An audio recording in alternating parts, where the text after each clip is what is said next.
په تیرا کې چې دنو حالات ډیر زیات خراب دي ځکه چې هلته اپریشن شروع شو خلکو چې دنو کډي اغستې دي یار ډیر د افسوس مقام دی په پاکستان کې بیا چې دنو زموږ په خیبر پښتونخوا کې پښتانه چې دنو بیا به کور کېږي هغه چې دنو د کورونا نوباسي اول ته اپریشن شروع کیږي یار ته ما دا ویډیو چې دنو سویل افریدي ته چې دنو ورسه وای ځکه چې خیبر پښتونخوا چې دنو هغه حکومت ته په تیرا کې چې کوم حالات دي نو تاسو سوچ هم نشئ کولای ځکه چې خلک چې د کورونا بهر تر روان دي ځکه چې هلته اپریشن شروع شو فوجي اپریشن شروع شو نو کوشش وکړئ ویډیو سره ضرور شیر کړئ کنه تاسو سوچ هم نشئ کولای یار زموږ په پاکستان کې دا سره روان دي سویل افریدي ته چې دا ویډیو ضرور ورسوي ځکه چې ولې زموږ د پښتنو سره داسې کیږي صرف په پښتونخوا باندې اپریشن کیږي صرف په پښتونخوا باندې اپریشن په مخه چې دنه په پښتونخوا اپریشن کله په یو ځای او کله په بل ځای باندې نن چې دنه بیا خلک چې د کورونا روان دي ځکه چې هلته اپریشن شروع شو دا خلک بس که یار دلته خزي دي بچي دي خلک دا خلک به کوم ځای ته ځي او په کوم ځای کې به دی ځان له سټینټونه لګي او دی به ژوندۍ تیر ځکه چې خپل کورونا پرې دي دی بهر ته ځي نو تاسو سوچ هم نشئ کولای ډېر د افسوس مقام دی په پاکستان کې مونږ یو او مونږ پښتنو ته چرته هم حق نه دی حاصل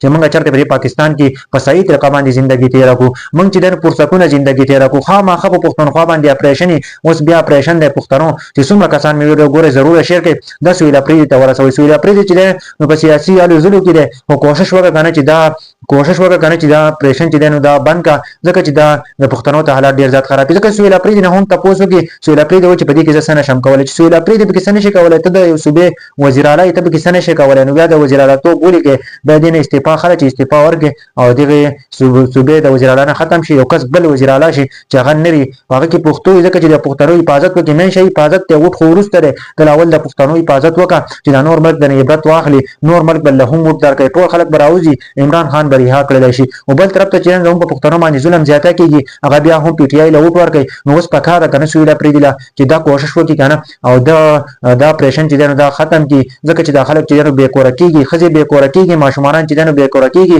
دا ولې داسې کیږي خلک چې نو کډي اغستې خپل د تیرا نه روان دي د کوم ځای ته ځي په کوم ځای کې بدیو بیا کیمپونه لګي کوم ځای کې بدیو حالات تیریږي ډېر د افسوس مقام دی زموږ په پاکستان کې عجیب غونډه رواج دی کوشش کوي پښتنو هڅه سره په جړه باندې مجبور کې چې موږ پښتنو ته وګوره بهر ملکونو ته وګوره خلکو کوم ځای کې ترقی وکړلې او زموږ په پښتنو باندې په مخ اپریشن شروع په اپریشن باندې زموږ پښتانه ختم کړل او د دنیا نه رخصت یار ډېر پښتانه چې دینو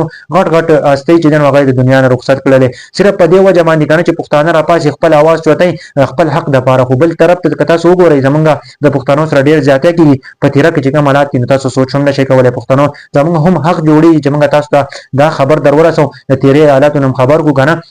چې تاسو ته پته ولګي او پښتنو کوشش وکړي ګان زما دا ویډیو دومره شیر کړئ چې دا وزیر اعلی ته ورسي او وزیر اعلی چې په دې باندې اکشن واخلي او ډېر د افسوس مقام دی هغه په کې هم څه نشي کولای دا څنګه حالات دي چې د صوبې وزیر اعلی چې خپل صوبې حفاظت هم نشي کولای نو دا څنګه حالات دي نو کوشش وکړئ ویډیو شیر کړئ کومه کمنټ ضرور وکړئ الله پاک دې خیر کړي کنه چې دا حالات صحیح شي چې په پښتنو باندې په مخه اپریشن الله پاک دې خیر کړي چې نیکسټ ټایم دا سینې وي الله پاک دې دا اپریشن په خپل قدرتونو باندې ختم کړي چې د پښتنو سره ډېر زیاتې دي